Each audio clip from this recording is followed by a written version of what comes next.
Many thanks to Squarespace for sponsoring this week's video. If you want to improve your photos in the fastest possible way, become a student of cropping and composition. So there are three things I always ask myself when applying a crop. One, does it add value to the scene? Two, do I want the viewer to look at it? And three, does the photo flow? So this is a great example of this right here. So when I look at this photograph, you only have so much room in a scene. You only have so much real estate, if you will, to make a visual impact. And by the way, all of the photos in this video are your all's photos that were submitted in last month's photo review episode. So thank you again for that. But if you think about it, you only have so much room in a photograph to make a visual impact. So you want to make sure that, at least I do, I always like to make sure that all of the real estate, if you will, of the actual photograph is being used in the most efficient manner possible. So the very first thing I ask myself is does it add value to the scene? So for instance, this area right through here, obviously this adds value to the scene. I love the light right through here, the clouds, the sky. All of this area here, in my opinion, adds value to the scene. But then if I look over here on this side of the photograph, all of this over here, I don't know if this area right through here does add value to the scene. And when I look over here, I don't really know if this area over here adds value to the scene either. And going to the next question, do I want the viewer to look at it? And this area right through here is right along the edge of the scene. It looks like there was something actually removed from this area here. But this area here, and I've talked about this many times before, when you have distracting elements on the edges of your frame, all that really does is draw the viewer's eye away from the center of your photograph, and it draws the viewer's eye to the edge of the scene. And that's exactly what's happening right here. My eye keeps staring at this area right through here. And the same thing with this right here. Like these rocks right here are beautiful. They add a lot of value to the scene. This one right here does not, in my opinion, add much value to the scene right through here either. So for me, the most valuable part of this photograph is really right through here and somewhere right through here like that. So if I want to go ahead and crop this, let me reset this real quick. Come up here to crop. I think I'm going to change this to maybe 4:5 like this. I think that looks pretty good. We'll just shift it over a little bit. You can see that we automatically remove that area on the left side. We still have this area here, but that can really be removed pretty simply or fairly simply just by erasing it like this. And that's good enough for just the video's purposes. But I think if you look at this photograph now, this looks much more focused. The overall photograph definitely flows a little bit better now. You don't have a big distracting element on the left side. You don't have this distracting element in the bottom right side of the image. And you don't have a lot of that dead area over here on the left and on the right. And if I reset it, you can see the way it was before. So those kind of minor cropping changes definitely can make a huge impact in the overall value of, or I should say the overall value, the overall, I guess, visual impact of your photograph. This is a very, very good example of this right here. Let me come up here to mask. Let's select the brush again. But as you can see, the most important aspects of this photograph to me, or the areas that add the most value to the scene, of course, are one, the beautiful autumn color on this tree right here, and the waterfall right through here, in this area right through there. Now, the areas that I don't really want the viewer to look at, or the areas that I don't believe add a whole lot of value, like this area over here, I don't know how much value that this area on this side really adds to the overall photograph right through here. And if I do look over here as well, I think that this area adds a little bit more value. I like this rock, I like this light, I like the light hitting here, I like the fall color right through here, but I don't know how much value this area really adds. I think this is kind of a distracting element. I think this area here is a distracting element right on the edges of the frame. I think you would agree that when the photographer captured this photograph, the things that they loved about this photograph were not this area right through here, or this area, or maybe this area right through here. The main reason they took this photograph is obviously this waterfall in this beautiful fall color kind of draping down across the scene. So if we take that information into effect, let's just reset this. We'll come back up here to crop. And I think I'm gonna do the same thing again, this 4:5. I think it's gonna work pretty good. I'm going to slide it over to the right, and that's going to eliminate a lot of this area on the left side of the frame. And then I can just lift this crop up a little bit to, actually I'm going to bring it up quite a bit because I don't really want this rock right here sticking into the frame. So I think I'm just going to shift this over a touch. Could maybe even bring it down a little bit to something about like this, I think looks pretty good. And now we've removed a lot of this area on the left side of the screen because, as we mentioned before, how much value is that really adding to the overall photograph? Is that really a main character in this scene? And of course, maybe when the photographer captured this, because once again, these are not my photographs, these are viewer submitted images, maybe they absolutely love that tree. But what I would do, which doesn't mean it's the right way or the wrong way, it's just my opinion, but I would eliminate this. I would remove these kind of elements from the bottom of the scene. I just think that they are a little bit of a distraction. And I think something like this looks a little bit more focused, a little bit more centered, or not centered, but I just should say, I guess, visually focused photograph than the way it was before. To me, it kind of looks a little bit busy. So I think that this type of a scene looks a little bit better than, say, something like this right here. Now, this right here is one of my favorite examples of this, because when I first saw this photograph come through, when it was submitted, I guess last month, it was one of my favorite images. I absolutely love it. But the more I looked at it, the more I thought about cropping it a little bit differently. So if I come up here, let's go to the paintbrush again. When I look at this scene, one of the things I really like about it is the visual flow of this photograph. I really like how it starts kind of over here and just kind of pours all the way across. So the visual flows from the top left-hand corner all the way down to the bottom right-hand corner. But there are a couple areas here where I'm kind of curious, or I guess I'm not 100% sold if certain areas of the scene actually add value to the overall photograph. And the very first part is the top portion up here. I don't really know if this area right through here adds a lot of value to the scene. Definitely this adds a lot of value right through here. I love the shutter speed that the photographer chose. I love the kind of sweeping motion of the water pouring out of the scene. I really like that. But I don't know how much value is really up here. And I think that this area right through here, this distracting element right on the edge is I guess, removing a little bit of value in the overall photograph. And I ask myself, do I really want the viewer's eye to see this little bit of rock right here in the bottom right-hand corner? And personally, no, I don't want them to look at that. And I don't really want the viewer's eye to spend a lot of time bouncing around up here either. So let me just reset this. And let's come up here and let's put a crop on here. Let's just stick with the theme of doing these 4x5. That seems to work pretty good. And I'm just going to drag it to, I really could do right here and then just remove that. But I'm going to maybe bring in the right side just a little bit to maybe about right here. Bring this down a touch. Maybe something about like this.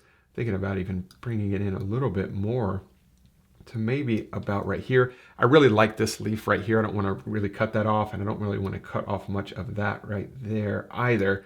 But I really like the flow of this now. So if I go ahead and just close this down, the flow here is definitely, I think it's more visually exaggerated now. That upper left-hand corner to the bottom right-hand corner visual flow of this photograph, I think looks very, very nice. And I think that this just looks like a much more focused composition as opposed to this right here. Because once again, how much value was this area right here adding to the overall photograph? And this right here, is this really something that I want the viewer's eye to look at? Because once again, distracting elements or elements that are kind of half cut in or half sticking in and half sticking out of your frame, when those types of things are right on the edges of your scene, that's going to drag the viewer's eye from the center of your photograph over to that area every single time. And if you ask yourself, is this really something that I want the viewer to look at? No, so you might as well not have it in your photograph. But I really like the overall visual flow of this image. Now this one right here is something that I used to do all the time, because anyone who's been into outdoor photography for any amount of time has probably always heard of the utter importance of always having a foreground element in your scene. And I used to become absolutely obsessed with it, to the point to where I would find I would come across a beautiful waterfall or a mountain or whatever it is. And I would spend more time looking down at the ground, trying to figure out what I can put in the foreground to capture this photograph. Whether it's a stick, a pebble, or a rock. And what would happen a lot of times is I would put something in the foreground that really wasn't that interesting, but I put it there just so I could have that foreground element, almost just to check off that box that I have that foreground, midground, and background element. And for me, this particular image, I love the colors in it. I love the simplicity of it. But this rock right here, in my opinion, serves as a very big distraction. I ask myself, does this add value to the scene? I don't know if this area right through here really adds value to the scene. Let me come over here to the paintbrush once again. To me, this area right through here really is just kind of a big distraction. So I don't know if this adds value to the scene. And I asked myself, do I want the viewer's eye to look at it? Is it one of the main reasons I captured this photograph, or one of the main reasons the photographer who sent this in captured this photograph? Is it super, super interesting? And the answer is it really isn't the most interesting part of this photograph. I think there's a lot of other elements to the scene that are substantially more attractive than this rock right here. There's nothing super exciting or unusual about it. But the reflection through here is very nice. I love this little, I guess this is a log or maybe a rock sticking out of the water. I really like that. And I also like how you can see a little bit of it underwater here. The reflection's beautiful. The color through here is beautiful. The clouds are beautiful. There is a lot of beauty in this scene up through here that is substantially more attractive than this right here. So if I reset this and we crop this, change this, we'll just do the 4x5 again and slide this up because I really like the clouds, and just bring this up just a little bit to maybe about, maybe something like this right here. And that to me is a much more focused composition. This to me is a much more simplistic and beautiful and clean photograph. I really, really like the way that this looks right here as opposed to this right here. Now, I had mentioned a few moments ago about photo flow. And that's one of the three questions I always ask myself. Does the photo flow? One, does it add value to the scene? I wrote everything down here so I don't forget anything. Do I want the viewer to look at it? That's a big thing. And does the photo flow? Does the photo flow is very, very important. And this right here, so what I mean by photo flow, this, you can tell by the orientation of this photograph, this is in a vertical or a portrait orientation right through here. There's a lot of vertical lines from the trees and the reflections, vertical line, lots of vertical lines all through this scene. So by putting this in a portrait composition or a vertical composition, this photo naturally flows from the top to the bottom, from the bottom to the top. Another example of this right here, there are a lot of horizontal lines. So this horizontal line of the mountain ridge, you have another horizontal line of the cloud deck right through here. You have another horizontal line of the land and the tree line right here. 3 horizontal lines of this photograph right through here. So let me reset this again. Now, if I ask myself, does this area over here add a lot of value to the scene? Not particularly. There's nothing super exciting happening over here. Nothing super exciting happening over here either. So if I said I wanted to crop those areas out and say, let's do a square crop. So if I come up here, take this down to a 1:1 and close this down, yeah, that did remove some of those kind of empty areas on the left and the right, but I don't think that this photo naturally flows anymore because it had a lot of horizontal lines, but now this square crop, this 1:1 crop, kind of removed a little bit of that. So in this scene right through here, I think that this type of a crop works well. And like I said right here as well, you have a ton of these vertical lines throughout this entire scene. And I think that the photographer choosing this portrait orientation for this photograph naturally kind of goes along with the photo flow of this overall image.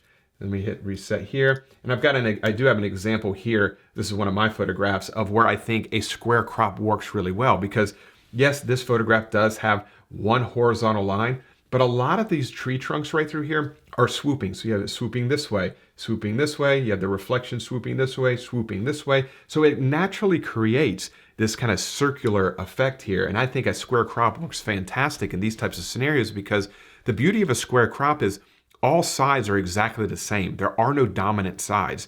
So the eye kind of naturally wanders in this type of a scenario versus a vertical or a portrait orientation.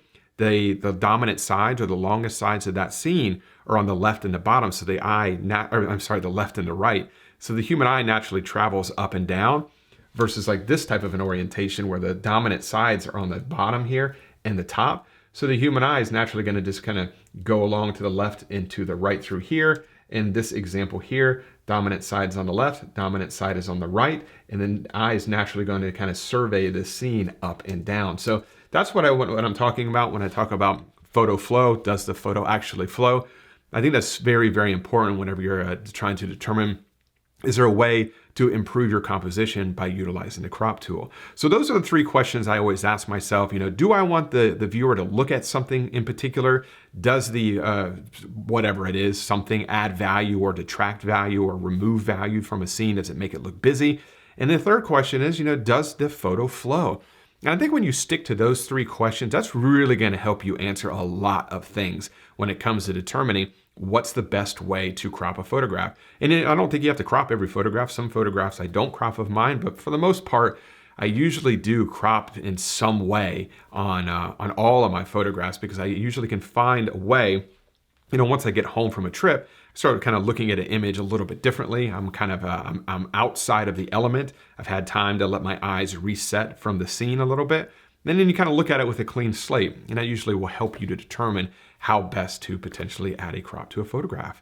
Now, before I do wrap up this week's video, I just want to say a huge thank you to the sponsor of this week's video, which is Squarespace, who I use for all of my website and e-commerce needs. Squarespace provides a robust and beautiful online platform to develop your website. You can showcase your photography using Squarespace's professional portfolio designs and display your work using customizable galleries in order to make it your own. And with Squarespace's online store feature, you'll have access to all the tools you'll need to start selling your physical, digital, or service products online immediately. You can even use Squarespace's new asset library so you can upload, organize, and access all your content from a single place in order to easily find and use them across the entire Squarespace platform. So if you're looking to start a new website or possibly upgrade your current website, check out squarespace.com/Mark Denney for a free trial and 10% off your first purchase. So if you have any questions about anything related to this video, cropping or composition, please leave those comments. Please leave those in the comment section below, and I'll do my best to get back in touch with you as soon as possible. But cropping is one of the aspects of photo editing that I absolutely love to do the most. Mainly because it's kind of like being able to go back in time. It's like creating a composition after the fact. After you've already created the photograph, you're able to go back and manipulate it a little bit by utilizing the crop tool. And since cameras today have so much resolution, you can crop in quite a bit and not really lose any kind of perceived value from an extreme crop. So that's kind of exciting to be able to do these kind of things after the fact. It's pretty neat. And 9 times out of 10, I found that I have been able to improve the vast majority of my photographs, but just by making slight cropping modifications. And those 3 questions that I asked myself really helped me to kind of just get my mindset thinking in a little bit different way to determine if there's a way to improve my photograph. And hopefully it will help you out as well. As always, I really do appreciate you carving out a little bit of time to spend it with me here today. And I will see you all next Wednesday. Bye.